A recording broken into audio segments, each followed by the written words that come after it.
നമസ്കാരം, ഞാൻ Srikanth MS, Sreenarayana college Cherthala. ഞാനിന്ന് നിങ്ങളുടെ മുമ്പിൽ ചെറിയ ഒരു വീഡിയോ അവതരിപ്പിക്കുകയാണ്. Online class room with Google. Covid എന്നൊരു കുഞ്ഞൻ വൈറസ് കാരണം ലോകത്തെല്ലാം ലോക്ക്ഡൗൺ പ്രഖ്യാപിച്ചിരിക്കുകയാണ്. ലോകത്തുള്ള എല്ലാ വിദ്യാഭ്യാസ സ്ഥാപനങ്ങളും ഇന്ന് അടഞ്ഞു കിടക്കുകയാണ്. പഠനത്തെ എങ്ങനെ മാനേജ്മെൻറ്റ് ചെയ്യാമെന്നുള്ളത് ഒരു ചോദ്യം തന്നെയാണ്. നാളത്തെ കാര്യം നമുക്കൊന്നും അറിയില്ല, നിശ്ചിതാവസ്ഥയിലാണ്. ചില രാജ്യങ്ങളിൽ അക്കാദമിക് ഇയർ തന്നെ മുഴുവൻ ഓൺലൈൻ ക്ലാസ് റൂമാക്കാൻ നിർദ്ദേശിച്ചിട്ടുണ്ട്. ഈ ഒരു അവസരത്തിൽ പഠന മാനേജ്മെൻറ്റ് സോഫ്റ്റ്വെയറുകളാണ് വിദ്യാഭ്യാസ സ്ഥാപനങ്ങളെ സഹായിക്കുന്നത്. അധ്യാപകർക്ക് വിദ്യാർത്ഥികളുമായി മികച്ച രീതിയിൽ ആശയവിനിമയം നടത്താനും അവരുമായി സഹകരിച്ചുകൊണ്ടുള്ള പ്രവർത്തനങ്ങൾ നടത്താനും അവർക്ക് വേണ്ട വീഡിയോ തയ്യാറാക്കി ഷെയർ ചെയ്യാനും അസൈൻമെൻറ്റ്, ടെസ്റ്റ് പേപ്പർ എന്നിവ നടത്താനും കൂടാതെ മൂല്യനിർണ്ണയത്തിന് കൂടി സഹായിക്കുന്ന ഒരു സോഫ്റ്റ്വെയറാണ് ഗൂഗിൾ ക്ലാസ് റൂം. ഗൂഗിൾ അക്കൗണ്ടുള്ള ആർക്കും തന്നെ ഇത് ഉപയോഗിക്കാവുന്നതാണ്. ഇത് വളരെ എളുപ്പത്തിൽ പഠിച്ചെടുക്കാവുന്നതാണ്. ഇതിന് 2G സിഗ്നൽസ് വെച്ചുകൊണ്ട് പോലും നമുക്കിത് പ്രവർത്തിക്കാൻ പറ്റും. ഇത് മൂന്നുമാണ് ഇതിൻ്റെ പ്രധാന ആകർഷണങ്ങൾ.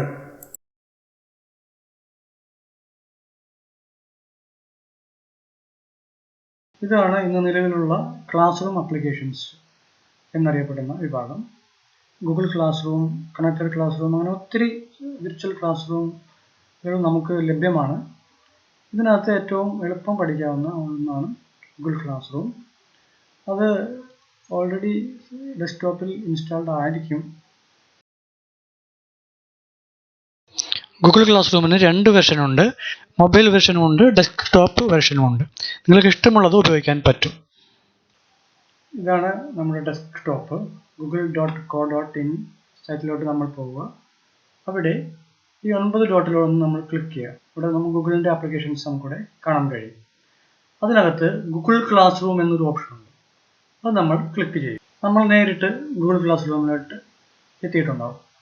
അല്ലെങ്കിൽ നമുക്ക് ബ്രൗസറിനകത്ത് classroom.google.com/h എന്നടിച്ചാലും നമുക്ക് നേരിട്ട് ഈ സോഫ്റ്റ്വെയറിലേക്ക് എത്താവുന്നതാണ്. അതിനുശേഷം ഇവിടെ ഡോട്ടിൻ്റെ അടുത്ത് create or join A class ഒരു പ്ലസ് സിമ്പിൾ കാണാൻ പറ്റും. അതിനകത്ത് ക്ലിക്ക് ചെയ്യുക. ഇതിനകത്ത് 2 ചോയ്സ് ഉണ്ട്. ഒന്ന് ജോയിൻ ക്ലാസ്, ഒന്ന് ക്രിയേറ്റ് ക്ലാസ്. ജോയിൻ ക്ലാസ് എന്ന് പറയുന്നത് കുട്ടികൾക്ക് ഗൂഗിൾ ക്ലാസ് റൂമിൽ ജോയിൻ ചെയ്യാൻ വേണ്ടിയിട്ടുള്ള ഒരു ഓപ്ഷനാണ് ജോയിൻ ക്ലാസ്. രണ്ടാമത്തെ ഓപ്ഷൻ ക്രിയേറ്റ് ക്ലാസ് ആണ്. ഇത് അധ്യാപകർക്ക് വേണ്ടിയിട്ടുള്ള ഒരു ഓപ്ഷനാണ് ക്രിയേറ്റ് ക്ലാസ്. ഇതിൽ നമ്മൾ ക്ലിക്ക് ചെയ്യുക. ഇവിടെ നമ്മൾ വീണ്ടും കണ്ടിന്യൂ അടിക്കുക. ടിക്ക് ചെയ്ത ശേഷം കണ്ടിന്യൂ അടിക്കുക. അപ്പോൾ നമുക്കൊരു സ്ക്രീൻ നമുക്ക് കാണാൻ കഴിയുന്നു. ഇവിടെ നമുക്ക് ക്ലാസ്സിൻ്റെ പേര്, അപ്പോൾ ഞാൻ ഫസ്റ്റ് MCOM എന്നാണ് കൊടുത്തിരിക്കുന്നത്. സെക്ഷൻ വേണമെങ്കിൽ കൊടുക്കാം. സെക്ഷൻ ABC അങ്ങനെ കൊടുക്കാൻ പറ്റും. സബ്ജക്റ്റ് കൊടുക്കാൻ പറ്റും. അക്കൗണ്ടൻസി എന്നാണ് കൊടുത്തിരിക്കുന്നത്. റൂം B11 എന്നാണ് കൊടുത്തിരിക്കുന്നത്. നമുക്ക് ഇഷ്ടമുള്ള ഒരു റൂമിൻ്റെ പേര് ഇവിടെ കൊടുക്കാൻ പറ്റും. അതിനുശേഷം നമ്മൾ ക്രിയേറ്റ് എന്നുള്ള ബട്ടൺ ക്ലിക്ക് ചെയ്യുക. അടുത്തതായി നമ്മൾ ചെയ്യേണ്ടത് ഒരു ക്ലാസ് ക്രിയേറ്റ് ചെയ്തതിന് ശേഷം നമുക്ക് അതിൽ കുട്ടികളെ ആഡ് ചെയ്യും. അതിനുവേണ്ടി ഇവിടെ പീപ്പിൾ എന്നൊരു മെനു ഉണ്ട്. ആ പീപ്പിൾ എന്നുള്ള മെനു ക്ലിക്ക് ചെയ്യുക. അതിനകത്ത് ടീച്ചേഴ്സ്, സ്റ്റുഡൻസ് എന്നീ പോർഷൻ കാണാൻ കഴിയും. അതിനകത്ത് സ്റ്റുഡൻസ് എന്നുള്ള പോർഷനിൽ നമ്മൾ പ്ലസ് ബട്ടൺ, ഇൻവൈറ്റ് സ്റ്റുഡൻസ് എന്നുള്ള പോർഷൻ പ്ലസ് ക്ലിക്ക് ചെയ്യുക. അവിടെ നമുക്ക് ഇഷ്ടമുള്ളൊരു ഇമെയിൽ അഡ്രസ്സ് കൃത്യമായി നമ്മൾ ടൈപ്പ് ചെയ്യണം. അങ്ങനെ കൃത്യമായി ടൈപ്പ് ചെയ്താൽ മാത്രം അതവിടെ എൻ്ററായി. നമ്മളിവിടെ ഇൻവൈറ്റ് എന്നൊരു ബട്ടൺ ഉണ്ട്. അത് ക്ലിക്ക് ചെയ്യുക. ഈ ഇൻവൈറ്റ് ബട്ടൺ ക്ലിക്ക് ചെയ്ത് കഴിഞ്ഞാൽ ഈ കുട്ടിക്ക് ഇമെയിൽ നോട്ടിഫിക്കേഷൻ, ഈ ക്ലാസ്സിൽ ജോയിൻ ചെയ്യേണ്ട ഇമെയിൽ നോട്ടിഫിക്കേഷൻ കിട്ടുന്നതാണ്. അതിൽ ജോയിൻ അടിച്ചുകൊണ്ട് അവർക്ക് ഈ ക്ലാസ്സിൽ ജോയിൻ ചെയ്യാവുന്നതാണ്. കുട്ടികളെ ആഡ് ചെയ്തതിന് ശേഷം നമുക്ക് വേണ്ടത് കുട്ടികൾക്ക് ആവശ്യമായ റിസോഴ്സസ് ഷെയർ ചെയ്യുകയാണ്. അത് വീഡിയോ ആയാലും നോട്ട്സ് ആയാലും നമുക്കത് ക്ലാസ് വർക്ക് എന്നുള്ള മെനുവിൽ നമുക്ക് ചെയ്യാവുന്നതാണ്. ക്ലാസ് വർക്കിനകത്ത് ക്രിയേറ്റ് എന്നൊരു ബട്ടൺ ഉണ്ട്. ആ ക്രിയേറ്റ് ബട്ടണിൽ ക്ലിക്ക് ചെയ്യുക. അതിനകത്ത് കുറേ ചോയ്സിനകത്ത് മെറ്റീരിയൽ എന്നൊരു ചോയ്സ് ഉണ്ട്. ഈ മെറ്റീരിയൽ എന്നൊരു ചോയ്സാണ് വീഡിയോയും നോട്ട്സും എല്ലാം ഷെയർ ചെയ്യാൻ വേണ്ടി അധ്യാപകർ ഉപയോഗിക്കുന്നത്. ഈ മെറ്റീരിയൽ അതിനകത്ത് നമ്മൾ ക്ലിക്ക് ചെയ്യുക. മെറ്റീരിയലിനകത്ത് നമുക്ക് ഇഷ്ടമുള്ള ഒരു ടൈറ്റിൽ കൊടുക്കുക. ആ ടൈറ്റിലിനകത്ത് നമുക്ക് ഇഷ്ടമുള്ള നോട്ട്സ്, ഇപ്പോൾ ഫൈനാൻസ് ഞാൻ ടൈപ്പ് ചെയ്തിട്ടുണ്ട്. ഇവിടെ ആഡ് എന്നുള്ളൊരു ബട്ടൺ ഉണ്ട്. ആ ആഡ് ബട്ടൺ ക്ലിക്ക് ചെയ്യുക. ആഡ് ബട്ടണിനകത്ത് ഫയൽ എന്നുള്ളൊരു ചോയ്സ് ഉണ്ട്. ആ ഫയൽ എന്നുള്ള ചോയ്സ് ഉപയോഗിച്ചുകൊണ്ട് നമുക്ക് ഇഷ്ടമുള്ളൊരു ഫയൽ നമ്മുടെ കമ്പ്യൂട്ടറിനകത്തു നിന്നോ മൊബൈലിനകത്തു നിന്നോ നമുക്കിവിടെ ഷെയർ ചെയ്യാവുന്നുണ്ട്. ഇവിടെ ഫ്രീ സോഫ്റ്റ്വെയർ ഒരു നോട്ടുണ്ട്, അത് ക്ലിക്ക് ചെയ്യുക, അത് ഓപ്പൺ ചെയ്യുക, അപ്ലോഡ് ചെയ്യുക. ഇത്രയും ചെയ്ത് കഴിഞ്ഞാൽ എൻ്റെ ഒരു നോട്ട് ആ കുട്ടികൾക്ക് കിട്ടുന്ന രീതിയിൽ ഇവിടെ ആഡ് ചെയ്യപ്പെട്ടിട്ടുണ്ട്. കൂടാതെ ആഡിനകത്ത് യൂട്യൂബ് എന്നൊരു ബട്ടൺ, ആ യൂട്യൂബ് ബട്ടൺ ക്ലിക്ക് ചെയ്താൽ നമുക്ക് യൂട്യൂബിനകത്തേക്ക് എത്താൻ പറ്റും. അതിനകത്ത് നമുക്ക് ഫൈനാൻസ് എന്ന് ടൈപ്പ് ചെയ്താൽ ആ ഫൈനാൻസിനകത്ത് ഒത്തിരി ഈ വീഡിയോസ് യൂട്യൂബിൽ അവൈലബിൾ ആയിരിക്കും. സെർച്ച് കൊടുക്കുക, സെർച്ച് ക്ലിക്ക് ചെയ്താൽ യൂട്യൂബിനകത്തോട്ട് നേരെ പോവുകയും ആ യൂട്യൂബിനകത്ത് നമുക്ക് ഇഷ്ടമുള്ള വീഡിയോ അതിനകത്ത് ആഡ് ചെയ്യപ്പെടുകയും, ഇവിടെ ആഡ് ക്ലിക്ക് ചെയ്യുക, ആഡ് ചെയ്യപ്പെടുകയും ചെയ്യും. അപ്പോൾ ഇത്രയും കാര്യങ്ങൾ നമുക്ക് വളരെ എളുപ്പത്തിൽ ചെയ്യാവുന്നതാണ്. പോസ്റ്റ് എന്നൊരു ബട്ടൺ ഉണ്ട്, ആ പോസ്റ്റ് ബട്ടൺ നമ്മൾ ക്ലിക്ക് ചെയ്യുക. ഇത്രയും ചെയ്തു കഴിഞ്ഞാൽ അവിടെ ഈ ഒരു ക്ലാസ്സിനകത്ത്, ഫസ്റ്റ് എം.കോം ക്ലാസ്സിനകത്ത് ഫൈനാൻസ് എന്നൊരു ടൈറ്റിലിനകത്ത് നമുക്ക് ഇഷ്ടമുള്ള 2 നോട്ടും അതേപോലെ വീഡിയോയും ഇവിടെ പോസ്റ്റ് ചെയ്യപ്പെട്ടിട്ടുണ്ട്. കുട്ടികൾക്ക് അതെടുത്ത് ഉപയോഗിക്കാവുന്നതാണ്. നമുക്ക് ഒരു ക്ലാസ് ഇവിടെ ക്രിയേറ്റ് ആയിട്ടുണ്ട്, ഫസ്റ്റ് എം.കോം എ. ഇവിടെ ഒരു ക്ലാസ് കോഡ് എന്നൊരു ചോയ്സ് കാണാൻ പറ്റും. ഈ ഒരു 7 അക്ക ക്ലാസ് കോഡാണ് നമ്മൾ കുട്ടികൾക്ക് ക്ലാസ്സിൽ ജോയിൻ ചെയ്യാൻ വേണ്ടി നമ്മൾ കൊടുക്കുന്നത്. ഈ ക്ലാസ് കോഡ് ഉപയോഗിച്ചുകൊണ്ട് ഏത് കുട്ടിക്കും ഈ ക്ലാസ്സിൽ ജോയിൻ ചെയ്യാവുന്നതാണ്. ഇവിടെ സെലക്ട് തീമുണ്ട്, നമുക്ക് ഇഷ്ടമുള്ള തീം കൂടി നമുക്ക് സെലക്ട് ചെയ്യാൻ പറ്റും. അപ്പോൾ നമ്മുടെ ദൃശ്യ ഭംഗിയുള്ള അല്ലെങ്കിൽ വിഷയത്തിന് യോജിച്ച ഒരു തീം നമുക്കിവിടെ സെലക്ട് ചെയ്യാവുന്നതാണ്.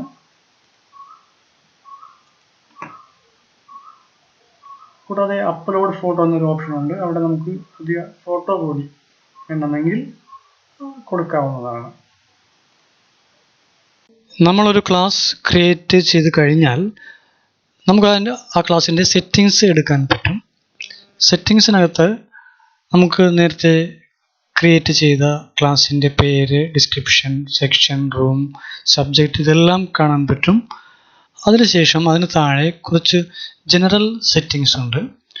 അതിൽ പ്രധാനപ്പെട്ടത് ക്ലാസ് കോഡ്. നമ്മൾ നേരത്തെ ക്രിയേറ്റ് ചെയ്ത ക്ലാസ് കോഡിനകത്ത് ഈ ക്ലാസ് കോഡ് നമുക്ക് ഡിസ്പ്ലേ, കോപ്പി, റീസെറ്റ്, ഡിസേബിൾ എന്നീ ഓപ്ഷനുകളുണ്ട്. അപ്പോൾ നമുക്ക് വേണ്ട ഓപ്ഷനുകൾ തിരഞ്ഞെടുക്കാവുന്നതാണ്. ഈ ക്ലാസ് കോഡാണ് പിന്നീട് കുട്ടികൾക്ക് ഷെയർ ചെയ്ത് ആ ക്ലാസ് കോഡുകൾ ഉപയോഗിച്ചുകൊണ്ടാണ് കുട്ടികൾക്ക് ജോയിൻ ചെയ്യാൻ പറ്റുന്നത്. രണ്ടാമത്തെ സ്ട്രീമിനകത്ത് കുട്ടികൾക്ക് പോസ്റ്റ് ചെയ്യാം അല്ലെങ്കിൽ കമൻറ്റ് ചെയ്യാം. അതുപോലെ കുട്ടികൾക്ക് കമൻറ്റ് ചെയ്യാൻ മാത്രമേ പറ്റുള്ളൂ. അതുപോലെ only teachers can post or comment, ഇങ്ങനെയുള്ള ഓപ്ഷൻസ് ഉണ്ട്. നമുക്ക് അതിൽ താല്പര്യമുള്ളത് തിരഞ്ഞെടുക്കാം.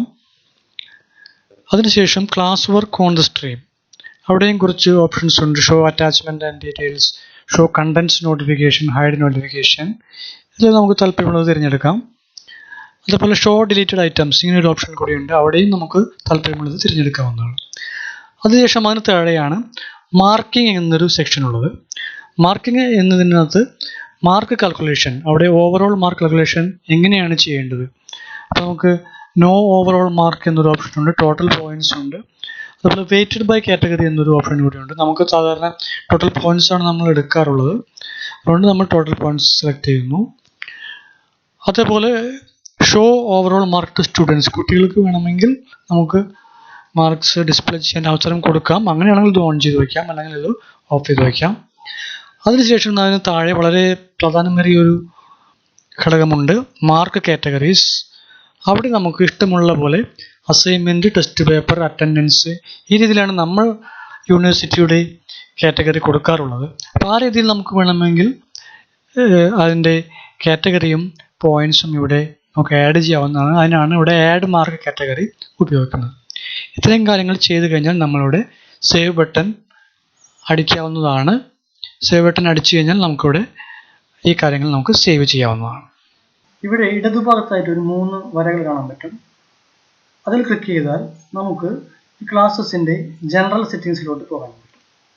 ഈ ജനറൽ സെറ്റിങ്സിനകത്ത് നോട്ടിഫിക്കേഷൻസ്, നമുക്ക് വേണമെങ്കിൽ ഇമെയിൽ നോട്ടിഫിക്കേഷൻ ഇത് ഓഫ് ചെയ്ത് വയ്ക്കാൻ പറ്റും, ഇല്ലെങ്കിൽ അത് ഓൺ ചെയ്ത് വയ്ക്കാൻ പറ്റും. അതേപോലെ കമൻറ്റ്സ് എന്നൊരു പോർഷൻ ഉണ്ട്, അവിടെ comments on your post, comments that mention U, private comment on work, ഇതെല്ലാം നമുക്ക് ഓൺ ചെയ്തും ഓഫ് ചെയ്ത് വെക്കാൻ പറ്റും. ശ്രദ്ധിക്കുക, ഇത് ഓഫ് ചെയ്ത് വെച്ചാൽ അത് എല്ലാ ക്ലാസ്സുകൾക്കും ബാധകമായിരിക്കും. ഇത് ജനറൽ സെറ്റിംഗ്സ് ആണ്, അതുകൊണ്ട് അത് നോക്കിയ ശേഷം മാത്രം നിങ്ങൾ അത് ചെയ്യുക. പിന്നെ കൂടാതെ ഇവിടെ ക്ലാസ്സസ് യു ടീച്ച്, ഇവിടെ late submissions of student work, resubmissions of student work, invitations to co-teach classes, പിന്നെ കുറേ സബ്മിഷനുമായി ബന്ധപ്പെട്ട കുറേ ചോയ്സസ് നിങ്ങൾക്കുണ്ട്. ഇവിടെ എല്ലാം നിങ്ങൾക്ക് വേണമെങ്കിൽ ഓഫ് ചെയ്ത് വെക്കാൻ സാധിക്കുന്നതാണ്. ഇവിടെ ക്ലാസ്സസ് എന്നൊരു ഓപ്ഷൻ ഉണ്ട്. ഒരു യൂസറുടെ ക്ലാസ്സസ് എല്ലാം കാണാൻ വേണ്ടിയാണ് ക്ലാസ്സസ് എന്ന ഓപ്ഷൻ ഉള്ളത്. ഇത് ക്ലിക്ക് ചെയ്താൽ നമുക്ക് ആ യൂസർ ക്രിയേറ്റ് ചെയ്തിട്ടുള്ള എല്ലാ ക്ലാസ്സസും നമുക്ക് കാണാൻ കഴിയും. ഇവിടെ എനിക്ക് 2 ക്ലാസ്സാണ് ഞങ്ങൾ ക്രിയേറ്റ് ചെയ്തിട്ടുള്ളത്. ആ 2 ക്ലാസ്സുമാണ് ഇവിടെ ഡിസ്പ്ലേ ചെയ്യുന്നത്.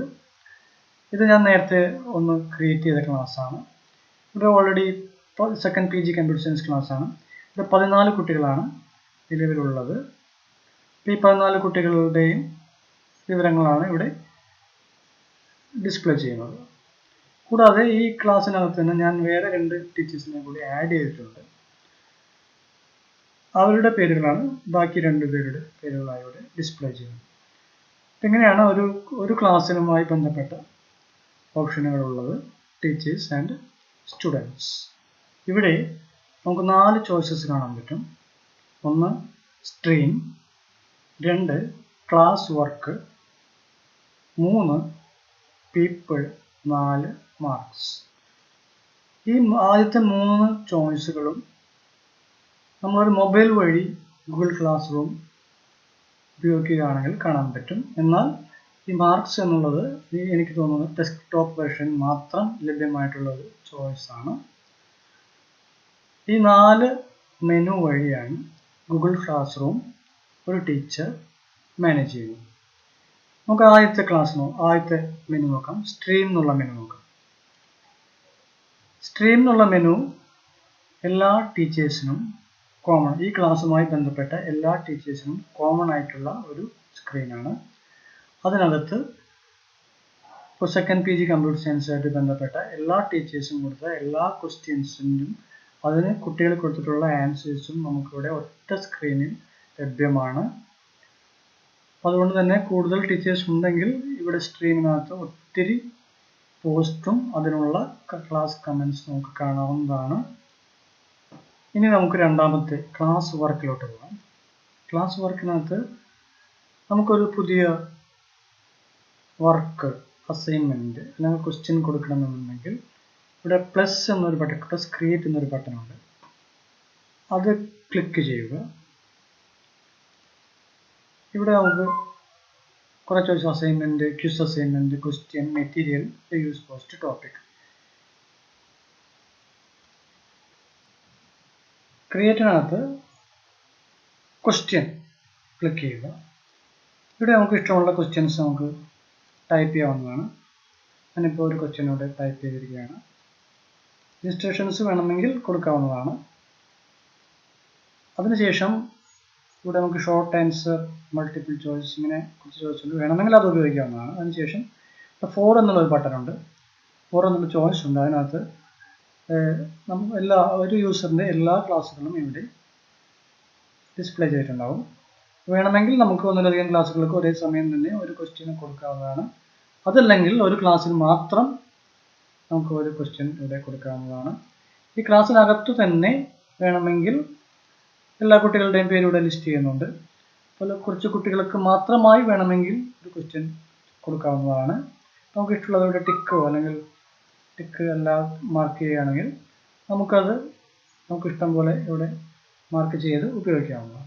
ഇവിടെ നമുക്ക് പോയിന്റ്സോ അല്ലെങ്കിൽ അൺമാർക്കഡോ ആയിട്ട് ഉപയോഗിക്കാൻ പറ്റും. പോയിന്റ്സ് ആണെങ്കിൽ നമുക്ക് എത്ര പോയിന്റ്സ് ആണ് നമ്മൾ ഉദ്ദേശിക്കുന്നത് എന്ന്, ഈ ചോദ്യത്തിന് എത്ര പോയിന്റ് ആണ് ഉദ്ദേശിക്കുന്നതെന്ന് കാണിക്കാവുന്നതാണ്. കൂടാതെ ഡ്യൂ ഡേറ്റ്, നമുക്ക് വേണമെങ്കിൽ ഈ ചോദ്യം ഒരു ദിവസമോ അല്ലെങ്കിൽ ഇത്ര മണിക്കൂറോ സെറ്റ് ചെയ്യാവുന്നതാണ്. അപ്പോൾ ഈ സമയത്തിനകത്ത് ആ കുട്ടി ആ ചോദ്യം ആൻസർ ചെയ്തിരിക്കണം.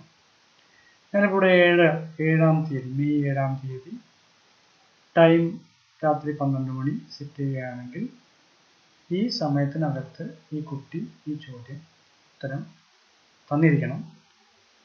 കുറച്ച് ലേറ്റ് ആയിട്ടുള്ള സബ്മിഷൻസിന് അവിടെ ലേറ്റ് സബ്മിഷൻ എന്ന് ഡിസ്പ്ലേ ചെയ്യുന്നതാണ്. ഇനി അവർക്കത് ഡിസ്പ്ലേ ചെയ്യാൻ പറ്റുന്നില്ലെങ്കിൽ അവിടെ മൂന്നാമത്തെ മിസ്സിംഗ് എന്നൊരു ഓപ്ഷൻ ഇവിടെ കാണിക്കുന്നതാണ്. കൂടാതെ നമുക്കൊരു ടോപ്പിക് വേണമെങ്കിൽ നമുക്ക് സ്പെസിഫൈ ചെയ്യാവുന്ന നമുക്ക് ഇഷ്ടമുള്ളൊരു ടോപ്പിക് നമുക്ക് വേണമെങ്കിൽ ഇവിടെ ക്രിയേറ്റ് ചെയ്യാവുന്നതാണ്. ഇപ്പോൾ പുതിയ ടോപ്പിക് ആണെങ്കിൽ നമ്മളിവിടെ ക്രിയേറ്റ് ടോപ്പിക് കൊടുക്കുക. ക്രിയേറ്റ് ടോപ്പിക്കിനകത്ത് നമുക്ക് പുതിയ ടോപ്പിക് ഇവിടെ ക്രിയേറ്റ് ചെയ്താൽ ടൈപ്പ് ചെയ്താൽ നമുക്ക് ഈ ചോദ്യം ഒരു പർട്ടിക്കുലർ ടോപ്പിക്കിനകത്താക്കാൻ കൂടി കഴിയാവുന്നതാണ്. ഞാനിവിടെ സോഫ്റ്റ് കമ്പ്യൂട്ടിംഗ് തന്നെ സെലക്ട് ചെയ്യുകയാണ്.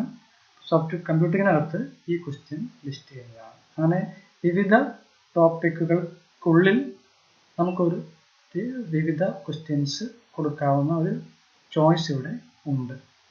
കൂടാതെ students can reply to each other, students can edit answer. അത് വേണമെങ്കിൽ ക്ലിക്ക് ചെയ്യാം, അല്ലെങ്കിൽ നമുക്ക് വിടാം. അപ്പം ഇതിനനുസരിച്ച് കുട്ടികൾക്ക് അങ്ങോട്ടും ഇങ്ങോട്ടും റിപ്ലൈ ചെയ്യാനും അതുപോലെ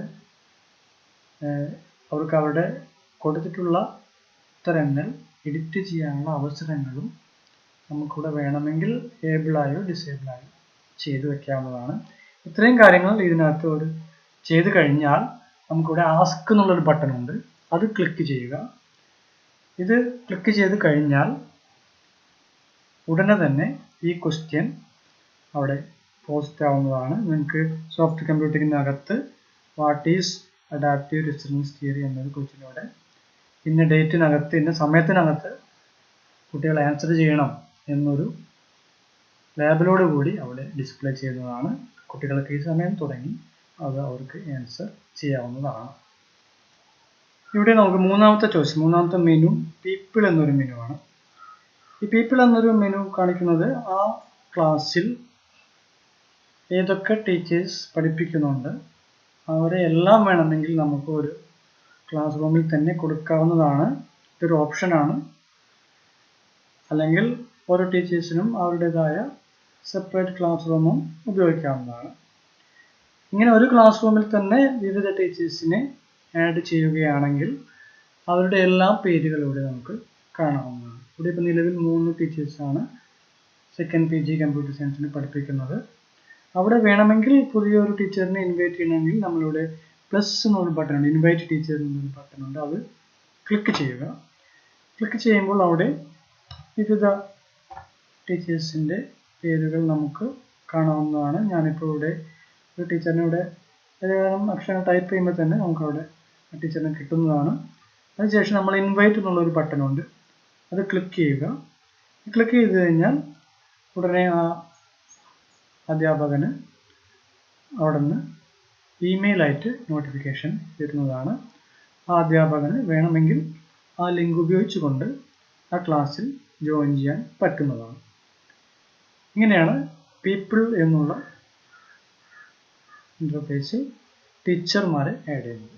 ഇതേപോലെ തന്നെ കുട്ടികളെ നമുക്കിവിടെ ആഡ് ചെയ്യാവുന്നതാണ്. ഇൻവൈറ്റ് സ്റ്റുഡൻസ് കൊടുക്കുക, ആ കുട്ടിയുടെ പേരിവിടെ ടൈപ്പ് ചെയ്യുക, ടൈപ്പ് ചെയ്ത ശേഷം സെലക്ട് ചെയ്യുക. അതിനുശേഷം ഇൻവൈറ്റ് അടിച്ചാൽ ആ ടീച്ചറെ കൂടി നമുക്ക് കുട്ടികളായിട്ട് നമുക്കിവിടെ ആഡ് ചെയ്യാവുന്നതാണ്. ഇങ്ങനെയാണ് സ്റ്റുഡൻസിനെയും ടീച്ചേഴ്സിനെയും നമ്മൾ ഈ ഇൻ്റർഫേസിൽ ആഡ് ചെയ്യുന്നത്. നിലവിൽ ഇപ്പോൾ നമുക്ക് ഈ ക്ലാസ്സിനകത്ത് 3 ടീച്ചേഴ്സാണ് ഉള്ളത്. 4ാമതൊരു ടീച്ചറിനെ കൂടി ഇൻവൈറ്റ് ചെയ്തിട്ടുണ്ട്. ഇവിടെ വലതുവശത്തായി 3 ഡോട്ടുകൾ കാണാം. ഇത് ഉപയോഗിച്ചുകൊണ്ട് നമുക്ക് ആ ടീച്ചറിനെ ഇമെയിൽ ചെയ്യാനോ ആ ടീച്ചറെ ക്ലാസ്സിൽ നിന്ന് റിമൂവ് ചെയ്യാനോ ആ ടീച്ചറെ മേക്ക് ക്ലാസ് ഓണർ, അതായത് പുതിയ ഈ ക്ലാസ്സിൻ്റെ ക്ലാസ് ഓണർ ആക്കാനും നമുക്ക് കഴിയുന്നതാണ്. ആരാണോ ക്ലാസ് ക്രിയേറ്റ് ചെയ്തത് അയാളാണ് നിലവിൽ ഈ ക്ലാസ്സിൻ്റെ ക്ലാസ് ഓണർ. ഏതു സാഹചര്യത്തിലോ നമുക്ക് ഈ ക്ലാസ് ഓണറെ മാറ്റി വേണമെങ്കിൽ ഈ പുതിയൊരു ക്ലാസ് ഓണറെ നമുക്ക് നിയമിക്കാവുന്നതാണ്. അതിനാണ് ഈ 3ാമത്തെ മേക്ക് ക്ലാസ് ഓണർ എന്നുള്ള ഓപ്ഷൻ. സ്റ്റുഡൻസിനെയും അതുപോലെ തന്നെ നമുക്കിവിടെ ഇമെയിൽ ചെയ്യാനുള്ള ഒരു ഓപ്ഷൻ കൂടി ഇവിടെ ഉണ്ട്. ഇത്രയും കാര്യങ്ങളാണ് ഈ പീപ്പിൾ എന്നുള്ള ഇൻ്റർഫേസിനകത്ത് നിലവിലുള്ളത്. 4ാമത്തെ മെനു മാർക്സ് എന്നുള്ളതാണ്. ഈ മാർക്സിനകത്ത് ക്ലിക്ക് ചെയ്ത് കഴിഞ്ഞാൽ നമുക്കൊരു സ്ക്രീൻ കിട്ടും. ഈ സ്ക്രീനിനകത്ത് മാർക്സുമായിട്ട്, നമ്മൾ കൊടുത്ത വർക്കിൻ്റെ മാർക്സുമായിട്ട് ബന്ധപ്പെട്ട എല്ലാ കാര്യങ്ങളും ഇവിടെ ലിസ്റ്റ് ചെയ്യാവുന്നതാണ്. ഞാനിപ്പോൾ ഇവിടെ ഒരു 50 മാർക്കിൻ്റെ ഒരു ക്വസ്റ്റ്യൻസാണ് ഇവിടെ കൊടുത്തിട്ടുള്ളത്. ഈ ആദ്യത്തെ ചോദ്യം 2 മാർക്ക്, രണ്ടാമത്തെ ചോദ്യം 5 മാർക്ക്, ഇങ്ങനെ 5, 3, 5, 5, 5, 5, 10, മൊത്തം 10 ചോദ്യങ്ങൾ, 2 മുതൽ 10 വരെ മാർക്കുള്ള കുറേ ചോദ്യങ്ങൾ. ഈ ചോദ്യങ്ങൾക്ക് ഓരോ കുട്ടിയും കൊടുത്ത ആൻസറുകൾ, എല്ലാ കുട്ടികളും കൊടുത്തിട്ടുള്ള എല്ലാ ആൻസറുകളും അതിനെക്കുറിച്ചുള്ള വിവരങ്ങളും ഒറ്റ സ്ക്രീനിൽ നമുക്ക് ലഭ്യമാണ്. ഇതാണ് ഇതിൻ്റെ ഏറ്റവും വലിയ പ്രത്യേകത. നമ്മളിപ്പോൾ ഒരു ടെസ്റ്റ് പേപ്പർ നടത്തുകയാണെങ്കിൽ അവരുടെ ടെസ്റ്റ് പേപ്പറുകൾ കളക്ട് ചെയ്ത് നമ്മൾ അതിനെ മാർക്കിടുന്ന ഒരു കാര്യമാണ് നമ്മളിവിടെ ഒറ്റ സ്ക്രീനിൽ നമുക്ക് ചെയ്യുന്നത്. ഇത് വളരെ എളുപ്പമാണ്. നമുക്കെല്ലാം ഓരോ ചോദ്യത്തിനും ഉത്തരങ്ങൾ നമുക്ക് പെട്ടെന്ന് റീഡ് ചെയ്യാനും അത് വേണമെങ്കിൽ റിട്ടേൺ ചെയ്യാനും അതുപോലെ അവരെഴുതിയിട്ടുള്ള ആൻസറുകൾ കാണാൻ ഇവിടെ വ്യൂ സബ്മിഷൻ ഉണ്ട്. അപ്പോൾ അത് വ്യൂ സബ്മിഷൻ ക്ലിക്ക് ചെയ്ത് കഴിഞ്ഞാൽ ആ കുട്ടി ആ പർട്ടിക്കുലർ ചോദ്യത്തിന് കൊടുത്തിട്ടുള്ള ആൻസർ നമുക്ക് കാണാൻ കഴിയും. ഈ ക്വസ്റ്റ്യൻ നോക്കിക്കൊണ്ട് നമുക്ക് വേണമെങ്കിൽ അപ്പോൾ തന്നെ റിപ്ലൈ കൊടുക്കാവുന്നതാണ്. അല്ലെങ്കിൽ നമ്മൾ അവർക്ക് എത്ര മാർക്കാണ് ഉദ്ദേശിക്കുന്നത് ഇത്ര മാർക്ക് നമുക്കവിടെ അപ്പോൾ തന്നെ നമുക്ക് കൊടുക്കാവുന്നതാണ്. ഇങ്ങനെ വളരെ എളുപ്പം തന്നെ നമുക്ക് ഇതെല്ലാം ചെയ്യാനുള്ള ഒരു ഓപ്ഷനാണ് ഇവിടെ ലഭ്യമായിട്ടുള്ളത്. ഇത് ഉപയോഗിച്ചുകൊണ്ട് നമുക്ക് ഒരു ടെസ്റ്റ് പേപ്പർ പോലെ വേണമെങ്കിൽ കണ്ടക്ട് ചെയ്യാം, അല്ലെങ്കിൽ നമുക്ക് കുറച്ച് ചോദ്യങ്ങൾക്ക് മാത്രം ഉത്തരം നൽകിക്കൊണ്ടുള്ള ഒരു രീതി നമുക്ക് അവലംബിക്കാം. എന്തായാലും അത് നിങ്ങളുടെ ചോയ്സാണ്, ടീച്ചറുടെ ചോയ്സാണ്. എത്ര ചോദ്യം കൊടുക്കണം, എത്ര മാർക്ക് വേണം, അതിനെങ്ങനെ ഉത്തരം നൽകണം എന്നുള്ളത് ഒരു ടീച്ചറുടെ ചോയ്സാണ്. അത് വളരെ എളുപ്പത്തിൽ നമുക്കിവിടെ ചെയ്യാൻ കഴിയാവുന്നതാണ്. ഇവിടെ ഈ സ്ക്രീനിനകത്ത് ഒരു കുട്ടിയുടെ പേരിനോട് ചേർന്ന് ക്ലിക്ക് ചെയ്താൽ നമുക്ക് ആ കുട്ടിയുടെ എല്ലാ ആൻസേഴ്സും, ചോദ്യങ്ങൾക്കുള്ള ആൻസേഴ്സ് ഒറ്റ സ്ക്രീനിൽ തന്നെ നമുക്ക് കിട്ടുന്നതാണ്. ഇവിടെ ഒറ്റ സ്ക്രീനിൽ നിന്ന് തന്നെ നമുക്ക് അയാളെക്കുറിച്ചുള്ള കാര്യങ്ങൾ എളുപ്പത്തിൽ തിരിച്ചറിയാവുന്നതാണ്. ഇടതുഭാഗത്തായിട്ട് 3 ചോയ്സ് ഉണ്ട്. ഒന്ന് ഹാൻഡ് റെഡ് ഇൻ, കൃത്യസമയത്ത്, അല്ലെങ്കിൽ കുറച്ച് ലേറ്റായിട്ട് അയാൾ കൊടുത്തിട്ടുള്ള ആൻസേഴ്സിന് മാത്രം കാണാനുള്ള ഒരു ഓപ്ഷനുണ്ട്. ഇവിടെ 10 ചോദ്യങ്ങളിൽ 9 എണ്ണത്തിലും കൃത്യമായ ആൻസേഴ്സ് ഇവിടെ കിട്ടിയിട്ടുണ്ട്. ചിലതെല്ലാം ഡൺ ലേറ്റ് എന്ന് കാണിക്കുന്നുണ്ട്. അത് ആ ടൈമിനോട് അടുത്ത് കൊടുത്തിട്ടുള്ള ആൻസേഴ്സിനാണ് ഡൺ ലേറ്റ് എന്ന് കൊടുത്തിട്ടുണ്ട്. എന്തായാലും അയാൾ ഈ 9 ചോദ്യങ്ങൾക്കും ഉത്തരം കൊടുത്തിട്ടുണ്ട്. ഇവിടെ ഗ്രേഡ് ആണെങ്കിൽ ഗ്രേഡിന് മാത്രമായിട്ടുള്ള സ്ക്രീനുണ്ട്, റിട്ടേൺ വിത്ത് ഗ്രേഡ്. അത് മിസ്സിങ്, എത്ര ചോദ്യങ്ങൾക്ക് അയാൾക്ക് ആൻസർ നൽകാൻ കഴിഞ്ഞില്ല എന്നുള്ള ഒരു ഉത്തരം കൂടി നമുക്കിവിടെ കിട്ടും. മിസ്സിങ് എന്നുള്ള ചോയ്സാണ് അതിന് ഉപയോഗിക്കുന്നത്. ഇതെല്ലാം നമുക്ക് ഒറ്റ സ്ക്രീനിൽ നമുക്കിവിടെ കിട്ടുന്നതാണ്. ഇങ്ങനെ ചുരുങ്ങിയ സമയം കൊണ്ട് തന്നെ കുട്ടികളെക്കുറിച്ചുള്ള അവരുടെ ആൻസേഴ്സിനെ കുറിച്ചുള്ള എല്ലാ വിവരങ്ങളും നമുക്ക് ഇവിടെ ഒറ്റ സ്ക്രീനിൽ തന്നെ നമുക്ക് ചെയ്തെടുക്കാൻ പറ്റും. അതുകൊണ്ട് തന്നെ ഇതിൻ്റെ യൂസർ ഇൻ്റർഫേസുമായി ബന്ധപ്പെട്ട മറ്റുള്ള കാര്യങ്ങൾ നിങ്ങൾക്ക് സ്വയം തന്നെ പഠിക്കാവുന്നതാണ്. ഇത്രയും കാര്യങ്ങളാണ് നമുക്ക് മാർക്സിനകത്ത് ഉള്ളത്. അപ്പോൾ നമുക്ക് ഈ 4 മെനുവിനെ കുറിച്ചുള്ള കാര്യങ്ങൾ ഞാനിവിടെ പറഞ്ഞു കഴിഞ്ഞു. ഇനി നിങ്ങൾക്ക് എന്തെങ്കിലും സംശയമുണ്ടെങ്കിൽ അതിനെക്കുറിച്ച് ചോദിക്കാം. കാരണം ഇത് ചെറിയൊരു സോഫ്റ്റ്വെയർ ആണ്, കുറച്ച് കാര്യങ്ങൾ ഇതിനകത്തുള്ളൂ. അതുകൊണ്ട് തന്നെ വളരെ ചുരുങ്ങിയ സമയം കൊണ്ട് നിങ്ങൾക്കിത് പഠിച്ചെടുക്കാൻ പറ്റും എന്ന് ഞാൻ കരുതുന്നു. അപ്പോൾ നമുക്കിനി ഇതിനെക്കുറിച്ചുള്ള സംശയങ്ങളും അതിനെക്കുറിച്ചുള്ള ഉത്തരങ്ങളിലേക്കും പോകാം. നിങ്ങൾക്ക്